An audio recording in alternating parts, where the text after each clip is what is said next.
c'è la salute canto, finché c'è la voce canto, e siccome può capitare di non ricordare le parole, farò tare ta tare ta ta, tere tare ta tare ta ta, tanto è lo stesso. Ultime battute per Suoni di Marca a Treviso. La Kermesse, che dal 21 luglio al 7 agosto ha proposto ben 100 spettacoli di qualità con artisti di fama internazionale ad ingresso gratuito. Quali Daniele Silvestri, che sarà qui con noi domani sera, After Hours, unica data del Triveneto, Antonella Ruggero e molti altri.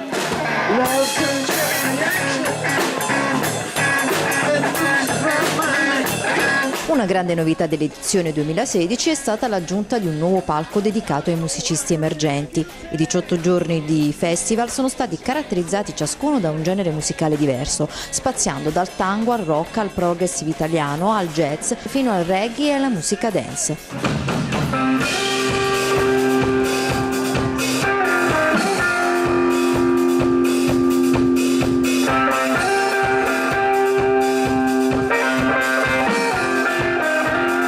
Il progetto Suoni di Marca non è solo musica, ma anche arte, enogastronomia e divertimento, che dà al visitatore la possibilità di godere di una mostra a mercato con oltre 60 stand di prodotti di qualità, con particolare attenzione per la creatività artigianale locale, oppure godere dei sapori provenienti da ogni parte del mondo. E come ogni anno è un dovere e un piacere ringraziare gli oltre 170 volontari che hanno messo a disposizione braccia e tempo per la realizzazione di questo meraviglioso festival.